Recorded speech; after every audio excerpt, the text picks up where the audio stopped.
Students, आज का जो इम्पोर्टेंट न्यूज है उनको हम रीड करेंगे। फर्स्ट न्यूज है वेस्ट बंगाल के बारे में। वेस्ट बंगाल के वहाँ पे स्टेट लेजिस्लेटिव असेंबली के जो इलेक्शन है उसके सेकंड फेज के वोटिंग को कैरी आउट किया गया। इसमें वोटर्स का जो टर्नआउट है वो 92 पॉइंट कुछ परसेंटेज है वो रहा है। स्टूडेंट, जब हमने फर्स्ट फेज के वोटिंग के दौरान में रीड किया था तो उस समय भी आप देखिए कि वोटर्स का जो टर्नआउट था वो 93 पॉइंट कुछ परसेंटेज था।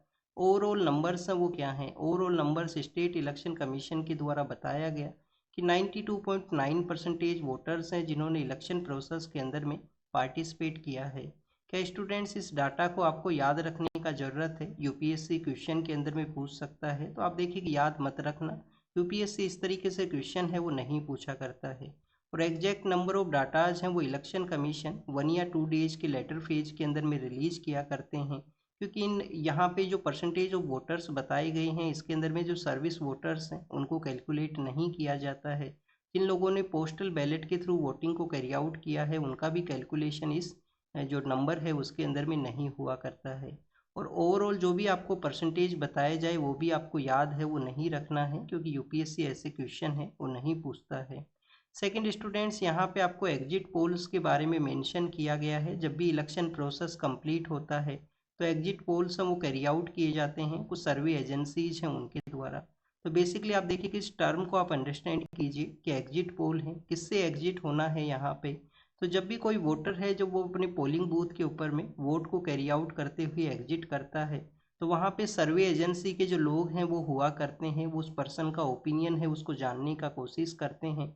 तो पोलिंग बूथ से जो पर्सन है उसके एग्जिट के दौरान में उसका जो ओपिनियन है वो क्या है, किसको उन्होंने वोटिंग को कैरी आउट किया है, जिसको सर्वे एजेंसी अपना जो टोटल कैलकुलेशन है उसमें यूज करते हुए इन सर्वेज को किया करते हैं, जिनको कि हम एग्जिट पोल्स के नाम से जानते हैं। एग्जिट पोल्स के ऊपर में क्या कोई रेस्ट्रिक्शन है? इलेक्शन प्रोसेस के दौरान में क्या एग्जिट पोल्स उनको कैरी आउट है वो किया जा सकता है?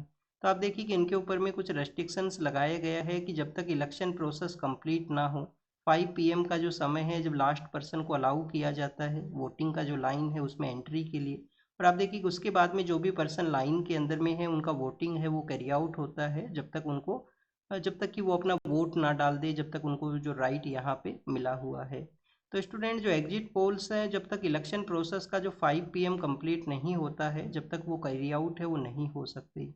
इलेक्शन प्रोसेस के दौरान में काफ़ी बार आपने न्यूज़ चैनल्स के ऊपर में देखा होगा, वो वहाँ पे एग्जिट पोल्स हैं वो नहीं होते हैं, उनको हम ओपिनियन पोल्स का नाम है वो दिया जाता है कि ओपिनियन है वो क्या है। तो ओपिनियन पोल है वो डिफरेंट है, एग्जिट पोल्स हैं वो डिफरेंट हुआ करते हैं। तो ये बेसिक था कुछ इन्फॉर्मेशन। इलेक्शन कमीशन का गाइडलाइंस हमने देखा कि कब वो यहाँ पे रिलीज हो सकते हैं। नेक्स्ट अगर हम बात करें स्टूडेंट्स, वोटिंग परसेंटेज का इंक्रीज होना, डेट मीन्स कि आप देखिए कि वोटर्स का जो पार्टिसिपेशन है वो इलेक्शन प्रोसेस में इंक्रीज हुआ है। हमारे गवर्नमेंट के द्वारा, गवर्नमेंट बेसिकली आप देखिए कि सुप्रीम कोर्ट के द्वारा नाटो का कॉन्सेप्ट भी दिया गया है इलेक्शन प्रोसेस के अंदर में, जो भी यहाँ पे वोटर्स के पार्टिसिपेशन को ही इंक्रीज करने के रिगार्डिंग में था। 2013 के समय में PUCL versus union of India का वो केस है जिसके थ्रू नाटो का जो कॉन्सेप्ट है वो एग्जिस्टेंस में आता है। नन ऑफ द अबाउ का जो सॉरी नोटा है, सॉरी स्टूडेंट्स, नाटो नहीं है। नन ऑफ द अबाउ का जो कॉन्सेप्ट है, नाटो जो है वो तो एक मिलिट्री ऑर्गेनाइजेशन है, नॉर्थ अटलांटिक ट्रीटी ऑर्गेनाइजेशन।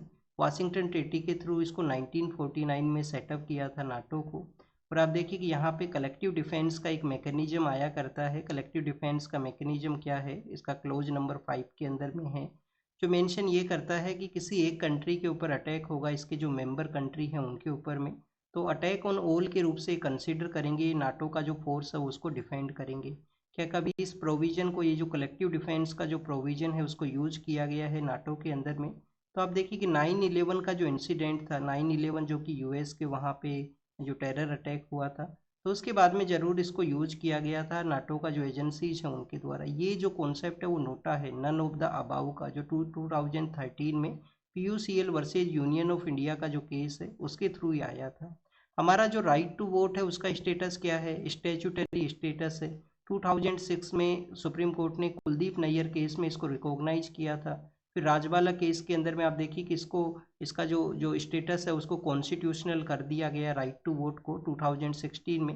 और अब 2023 में जब जब यहाँ पे अनूप बरनवाल केस आता है, तो कुलदीप नैयर केस, कुलदीप नैयर हमारे एक सीनियर जर्नलिस्ट हुआ करते थे, तो आप देखिए कि उन्हीं के केस को यहाँ पे दोबारा से रिवाइवल किया गया है कि राइट टू वोट है वो ये स्टेचुटरी राइट है आपका यहाँ पे। स्टूडेंट्स, एनएसओ के द्वारा एक सर्वे किया गया है हेल्थ सेक्टर के रिगार्डिंग में। तो फर्स्ट ऑफ ऑल हमें सर्वे के बारे में पता होना चाहिए। House hold consumption and health survey है कि हाउस होल्ड के अंदर में जो कंजप्शन है वो किस तरीके से है, और हेल्थ के ऊपर जो एक्सपेंडिचर है वो हम किस तरीके से कैरी आउट है वो करते हैं। सर्वे किसके द्वारा किया गया? एनएसओ के द्वारा किया गया है। सर्वे के अंदर में जो डाटाज हैं वो यहाँ पे क्या मेंशन करते हैं? मेंशन ये करते हैं कि ओवरऑल जो हेल्थ का जो बिहेवियर है, हेल्थ सीकिंग बिहेवियर, वो इंक्रीज हुआ है, कि हेल्थ का जो फैसिलिटीज़ है उनको यूज करना, ये सब जो बिहेवियर है उसके अंदर में इम्प्रूवमेंट है वो देखने के लिए मिलता है। सेकंड, आप देखिए कि गवर्नमेंट के द्वारा भी हेल्थ सेक्टर के इनिशिएटिव्स चलाए गए हैं जो कि हेल्थ इंश्योरेंस, फाइनेंशियल सपोर्ट वो प्रोवाइड करते हैं, जिसमें आयुष्मान भारत, प्रधानमंत्री आरोग्य योजना भी है, और भी काफ़ी सारे इनिशिएटिव्स हैं जो जो यहाँ पे ओवरऑल जो कॉमन पर्सन है उसको हेल्थ फैसिलिटीज़ को एक्सेसिबिलिटी है वो इंक्रीज करते हैं। Out of the pocket expenditure उसको रिलेटिवली लो बताया गया है, आउट ऑफ द जो पॉकेट एक्सपेंडिचर है। बट अगर कोई पर्सन है जो हॉस्पिटलाइज होता है out of the pocket expenditure, और कोई पर्सन है वो हॉस्पिटलाइज होता है, तो उस समय में आप देखिए कि जो फाइनेंशियल हार्डशिप है उसको वो फेस करता है, फाइनेंशियल हार्डशिप है उसको वो पर्सन है वो फेस करता है। हमारी कंट्री के अंदर में जो इन्फेक्शियस डिजीज़ हैं, जो इन्फेक्शन के थ्रू स्प्रेड होती हैं, उनके जो नंबर्स हैं वो यहाँ पे डिक्लाइन बताए गए हैं। बट नॉन कम्युनिकेबल जो डिजीज़ हैं जैसे कि डायबिटिक है, जैसे कि कार्डियोवास्कुलर डिजीज़ हैं, तो इन सब डिजीज़ का यहाँ पे इंक्रीज है वो देखने के लिए मिला है पिछले कुछ ईयर्स के दौरान में।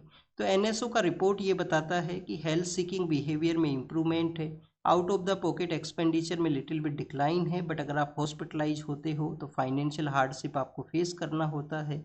और यहाँ पे रूरल अर्बन के पर्सपेक्टिव से भी ये एनएसओ का जो सर्वे है उन्होंने ये हेल्थ की रिगार्डिंग में मेंशन किया। क्या स्टूडेंट्स, कोई पर्सन है जो यहाँ पे डिमांड करता है कि राइट टू हेल्थ, आपको जो राइट टू हेल्थ का जो फैसिलिटी है, क्या स्टूडेंट्स ये आपका फंडामेंटल राइट है क्या? आर्टिकल 21 जो राइट टू लाइफ को प्रोवाइड करता है, क्या आर्टिकल 21 के अंडर में आएगा आपका जो राइट टू हेल्थ है यहाँ पे? तो स्टूडेंट्स इसके बारे में आप कमेंट सेक्शन के अंदर बताना। आप देखिए कि पहले भी पार्लियामेंट में डिमांड आया था कि राइट टू हेल्थ है उसको रिकॉग्नाइज किया जाए, तो प्रेजेंट समय में क्या आर्टिकल 21 का पार्ट है क्या राइट टू हेल्थ जो है यहाँ पे? नेक्स्ट अगर हम बात करें स्टूडेंट्स यूएसए और ईरान के बारे में हैं, आप देखिए कि यूएस और ईरान जिनके बिटवीन में डिफरेंसेज हैं वेस्ट एशिया के रिगार्डिंग में, ईरान का जो प्रपोजल है जिसको कि यूएस के लीडर ने रिजेक्ट कर दिया है, और ब्लॉकेज को कंटिन्यूस वो कैरी आउट करेंगे। ईरान ने आप देखिए कि मेंशन किया था कि एससीओ के जो कंट्रीज हैं उनको वो मेंशन करेंगे कैसे यूएस को उन्होंने डिफीट किया है या यूएस को रजिस्ट किया गया है उनके द्वारा। और ईरान ने ये भी मेंशन किया था कि सिर्फ यूएस जिन पोर्ट्स को ब्लॉकेज करता है उधर से ही हमारा ट्रेड नहीं कैरी आउट होता है, क्योंकि ईरान का लोकेशन इस तरीके से है, कैस्पियन सी से भी अपना जो ट्रेड है वो कैरी आउट करता है। इसके अलावा पर्शियन गल्फ है, गल्फ ऑफ ओमान है, सभी वाटर बॉडीज से अपना एरिया शेयर करता है ईरान यहाँ पे। स्टूडेंट्स, यूएन का एक ऑर्गेनाइजेशन है यूनाइटेड नेशन डेवलपमेंट प्रोग्राम, जिसको कि हम यूएनडीपी के नाम से जानते हैं। हेल्थ इंडेक्स इन सभी के बारे में इनके द्वारा बात की जाती है। अब आप देखिए कि पॉवर्टी के बारे में इन्होंने बताया कि वॉर का जो सिचुएशन हुआ है इसकी वजह से 30 मिलियन लोग हैं वो पॉवर्टी का सिचुएशन में हैं। वॉर सिचुएशन की वजह से 30 मिलियन ऐसे लोग हैं जो पॉवर्टी के अंदर में, गरीबी के अंदर में जा चुके हैं। और सिर्फ एक कंट्री से ही रिलेटेड नहीं है, काफ़ी सारे कंट्रीज़ के डाटाज को कैलकुलेट करते हुए उनके द्वारा ये बताया गया है कि 30 मिलियन पीपल्स को ये पॉवर्टी का जो गरीबी है वो इम्पैक्ट करेगा वॉर की वजह से। नेक्स्ट अगर हम बात करें स्टूडेंट्स आर्टिफैक्ट्स के बारे में है, हमारे काफ़ी सारे आप देखिए कि जो आर्ट एंड कल्चर से रिलेटेड जो थिंग्स हैं जिनको कि ट्रैफिक कर दिया जाता है, लोग काफ़ी इलीगल वे के थ्रू उनको ले जाया करते हैं, तो उनको वापस से रिटर्न किया गया है यूएस के द्वारा इंडिया को, यूएस के द्वारा इंडिया को ये आर्टिफैक्ट्स हैं वो रिटर्न किए गए। भगवान बुद्ध का भी आप देखिए कि कुछ यहाँ पे जो स्टैचूज हैं वो मेंशन है। भगवान बुद्ध का एक फिगर है जिसके अंदर में वो अभय मुद्रा के अंदर में है। अभय मुद्रा बेसिकली आप देखिए कि यहाँ पे एक जेस्चर हुआ करता है, प्रोटेक्शन के रिगार्डिंग में एक जेस्चर होता है। ये जो हाथ के अंदर में जो दिखाया गया है ये अभय मुद्रा है। अभय मुद्रा बेसिकली एक जो प्रोटेक्शन के रिगार्डिंग में जेस्चर है। नेक्स्ट आप देखिए कि जब आप पद्मा पानी के बारे में रीड करते हो, जो कि हमारे अजंता केव्स के वहाँ पे भी बुद्धा का एक स्टेचू है पद्मा पानी के रूप से, जो कि फ्यूचर बुद्धा को भी डेडिकेट किया करते हैं। हमारे जो दलाई लामा हैं, जिनको कि अलोकितेश्वरा का जो जो इनकारनेशन है उसके रूप से हम कंसिडर करते हैं, तो उसका भी एक स्टेचू था जो यहाँ पे रिटर्न है वो किया गया है, जो कि ट्रैफिक है वो कर लिया गया था। तो बेसिकली आप देखिए कि कुछ आर्टिफैक्ट्स बताए गए हैं भगवान बुद्ध के बारे में। जब भी मेंशन किया जाता है तो आपको जो वैशाख पूर्णिमा का डे है उसके बारे में पता होना चाहिए। भगवान बुद्ध की लाइफ से रिलेटेड 3 इम्पोर्टेंट इवेंट है वो इसी वैशाख पूर्णिमा से रिलेटेड हैं। कौन से वो इवेंट है? बेसिकली आप देखिए कि भगवान बुद्ध का जो लुम्बिनी के वहाँ पे बर्थ हुआ था, भगवान बुद्ध का जो बर्थ हुआ था लुम्बिनी के वहाँ पे, फिर भगवान बुद्ध को एनलाइटमेंट होता है, ज्ञान का प्राप्ति होता है निरंजना रिवर के वहाँ पे, बोधि ट्री है तो वहाँ पे जो बोध गया में इनको ज्ञान का प्राप्ति हुआ था। और भगवान बुद्ध का जो महापरिनिर्वाण है कुशीनगर का जो जगह है मल्लाज के अंदर में जो आया करता था, मल्ला जो जनपद है उसके अंडर में, तो आप देखिए कि ये वो जगह है जहाँ पे इनको ये जो 3 इवेंट है इनकी लाइफ से रिलेटेड, ये वैशाख पूर्णिमा, वैशाख का जो मंथ है जिसको आपने काफ़ी बार हिंदी के अंदर में अपने लोकल के अंदर में वैशाख के नाम से भी सुना होगा। तो आप देखिए कि वैशाख पूर्णिमा के दिन ये जो 3 इवेंट है वो हुए थे। उनके द्वारा एक और इवेंट है उनका most important event, Sarnath. Sarnath के वहाँ पे जो उन्होंने सरमन को कैरी आउट किया था। सारनाथ कहाँ पे है? हमारा जो बनारस का एरिया है, काशी का जो एरिया है उसके नियर बाई एरियाज में आप देखिए कि जो सारनाथ है वो सिचुएटेड है, तो वहाँ पे इन्होंने अपना फर्स्ट सेरेमन को कैरी आउट किया था। नेक्स्ट अगर हम रीड करें स्टूडेंट्स, हेट स्पीच के बारे में, सोसाइटल डिवाइड के बारे में बताया गया है कि आप देखिए कि सोसाइटी के अंदर में अगर इस तरीके से डिवाइड है कि हम हैं और दूसरे लोग हैं, तो अगर ये यहाँ पे कंपैरिजन का कॉन्सेप्ट एग्जिस्ट करता है हम और उनके बीच में, तो ये माइंड सेट है जो बेसिकली हेट स्पीच के रिगार्डिंग में एक बेस का काम है वो करता है, सोसाइटी में डिवाइड का काम करता है। हमारा कंट्री जो कि एक डाइवर्स कंट्री है जिसमें जो बंधुत्व, जो भाईचारा है, जो आप प्रियम्बल के अंदर में भी एक टर्म को रीड करोगे, फर्टर्निटी, प्रियम्बल को जब आप रीड करते हो तो आप देखिए कि ऑब्जेक्टिव जो बताए गए हैं उसमें एक जो ऑब्जेक्टिव है वो फर्टर्निटी भी है, कि हमें बंधुत्व है उसको प्रमोट करना है हमारे कंट्री के अंदर में। हो सकता है आपसे क्वेश्चन पूछ लिया जाए कि ब्रदरहुड के रिगार्डिंग में इनमें से कौन सा जो टर्म है जो कि प्रियम्बल के अंदर में मेंशन है, तो वो टर्म है वो फर्टर्निटी है वहाँ पे। तो फर्टर्निटी को डाइल्यूट करता है हेट स्पीच यहाँ पे अगर हुआ करता है। क्या इस तरह यहाँ पे कोर्ट के द्वारा कोई डायरेक्शन इशू किया गया? डायरेक्शन नहीं किया गया कि जो एग्जिस्टिंग लॉज हैं उन्हीं को इम्प्लीमेंट कीजिए और हेट स्पीच को यहाँ पे रिमूव है वो किया जाए। एनएचआरसी के बारे में है, नेशनल ह्यूमन राइट कमीशन। कभी हमारे एक फॉर्मर जज हुआ करते थे एच.एल. दत्तू। एच.एल. दत्तू जो फॉर्मर सीजीआई थे, जो जब इसको हेड करते हैं एनएचआरसी को, तो उन्होंने कहा था ये टूथलेस टाइगर है, ये एक टूथलेस टाइगर है, कि डिसीजन है वो नहीं ले सकता है। इंस्टीट्यूशन काफ़ी लार्जर है बट लार्जर वे में जो डिसीजन है वो नहीं लिए जा सकते हैं, ऐसा एच.एल. दत्तू साहब के द्वारा इसको टूथलेस टाइगर है वो बोला गया था। अब एनएचआरसी के बारे में यहाँ पे क्या है, इलाहाबाद हाई कोर्ट के एक जज हैं जिन्होंने इसके इग्नोरेंस के बारे में मेंशन किया है कि एक सेक्शन ऑफ सोसाइटी के जो लोग हैं जिनके ऊपर अटैक्स हुए हैं उनको उनके रिगार्डिंग में जो इग्नोरेंस है वो किया गया। एग्जाम के लिए क्या इंपॉर्टेंट है? एग्जाम के लिए इम्पोर्टेंट ये है कि आप देखिए कि 1993 के समय इस स्टैट्यूटरी बॉडी है उसको सेटअप किया गया था। 2019 में इसके अपॉइंटमेंट प्रोसेस के रिगार्डिंग में कुछ चेंजेस हुए हैं।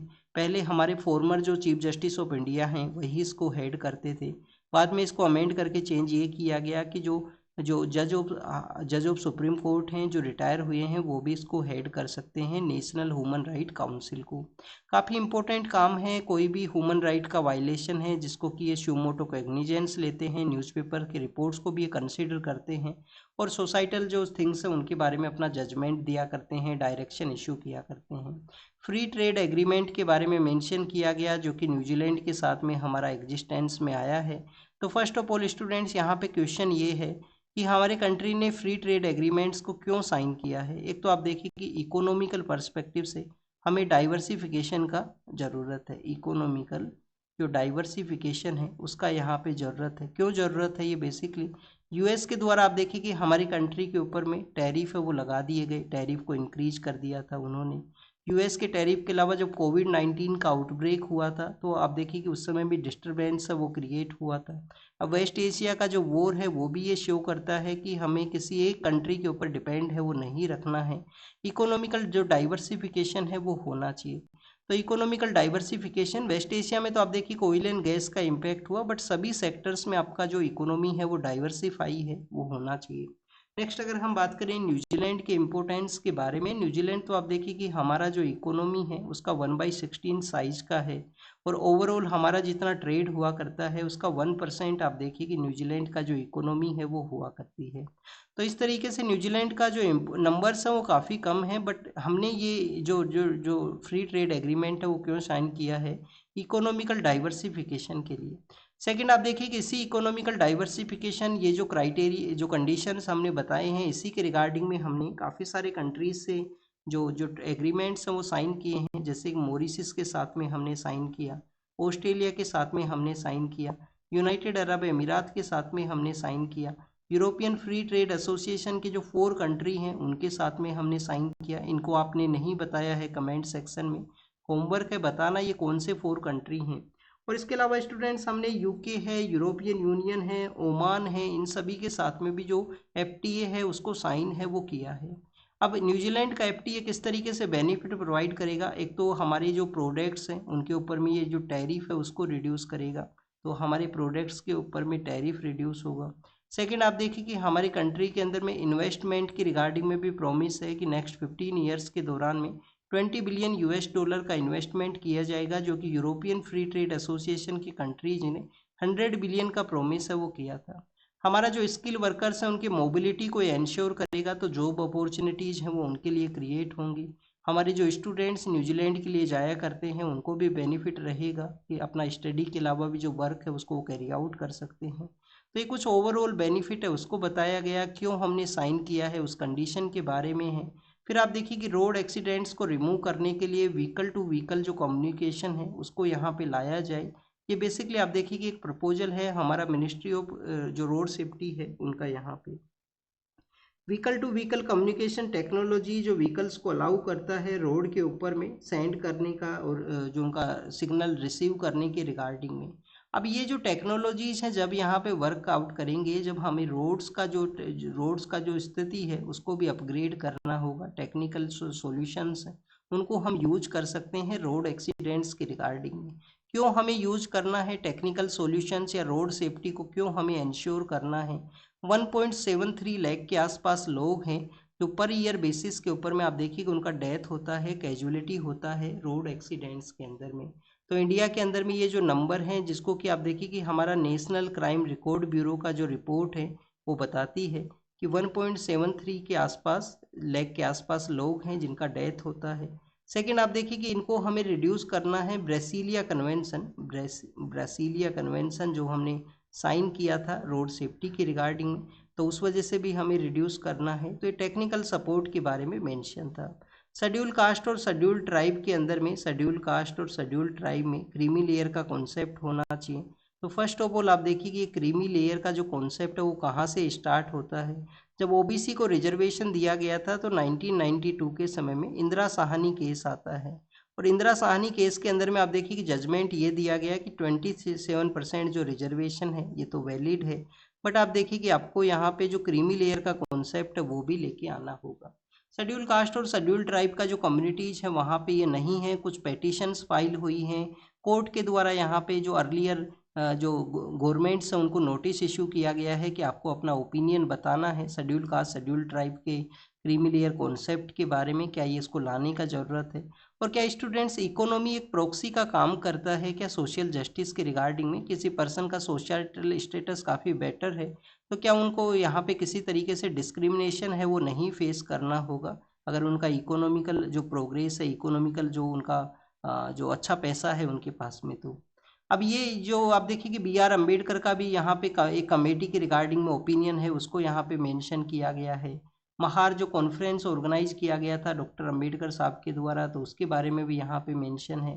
तो ये कुछ ऐसे जो अर्लियर प्रोविजंस बताए गए हैं कि इकोनॉमी जो पर्सन का ओवरऑल स्थिति है उसको इम्प्रूव करना हो, यहाँ पे टारगेट है, जो भी अफर्मेटिव एक्शंस हम रिजर्वेशन कॉन्सेप्ट के थ्रू लिया करते हैं। नेक्स्ट अगर हम बात करें स्टूडेंट्स, एससीओ का जब मीटिंग हुआ, संघाई कॉरपोरेशन ऑर्गेनाइजेशन जो कि 2001 के समय एग्जिस्टेंस में आया है, पहले इसको संघाई 5 बोला करते थे, और आप देखिए कि अब चाइना के साथ में हमारा जो LAC का एरिया है उसके रिगार्डिंग में डिस्कशन हुआ है मिनिस्टर ऑफ डिफेंस का, वहाँ पे विजिट के दौरान में बिस्केक के विजिट के लिए गए थे, तो साइड लाइन्स के अंदर में LAC के बारे में भी डिस्कशन है वो किया गया है। चाइना, वो आप देखिए कि हमारी कंट्री का जो 16% जो ट्रेड है जो कैरी आउट करता है, तो चाइना का एक इम्पोर्टेंस है। और आप देखिए कि न्यूजीलैंड से जो हमने ये साइन किया है इसमें चाइना का भी एक पॉइंट था। पॉइंट ये है कि चाइना के ऊपर जो डिपेंडेंस है उसको भी हमें रिड्यूस करना है, वहाँ से आने वाला जो टू मच ट्रेड है। नेक्स्ट आप देखिए कि स्टूडेंट्स SCO में डिस्कशन हुआ, और भी कंट्रीज़ के साथ में हम डिस्कस करेंगे, रसिया के साथ में करेंगे, सेंट्रल एशियन कंट्रीज़ के साथ में करेंगे। कंट्रीज़ के नेम आपको पता होना चाहिए मेंबरशिप के बारे में। पहले आप देखिए कि रसिया और चाइना है, फिर आप देखिए कि कजाकिस्तान है, किर्गिस्तान है, ताजिकिस्तान है, और उज्बेकिस्तान है वो लेटर फेज में ज्वाइन करता है। तुर्कमेनिस्तान यहाँ पे नहीं है, जो कैस्पियन सी के साथ में एरिया शेयर करने वाला तुर्कमेनिस्तान। फिर आप देखिए कि इंडिया और पाकिस्तान इसको ज्वाइन करते हैं। बेलारूस और ईरान है उसने अब रिसेंटली इसको ज्वाइन किया है। तो ये कुछ ऐसे कंट्री हैं जो इसके मेंबर हैं, उनके साथ में डिस्कशन है वो किया जाएगा। जो डाइविंग एक्सरसाइज हुआ करती है उसको, वो बाइलेटरल एक्सरसाइज कोलंबो के वहाँ पे कैरी आउट होगा। इंडिया और श्रीलंका हैं जो अफर्मेटिव एक्शंस, अफर्मेटिव जो पॉजिटिव स्टेप है उसको कैरी आउट करेंगे मेरीटाइम टाइज के रिगार्डिंग में, तो उसका यहाँ पे मेंशन है। स्टूडेंट्स काफ़ी बार एक टर्म न्यूज में होती है Colombo security conclave, Colombo security conclave.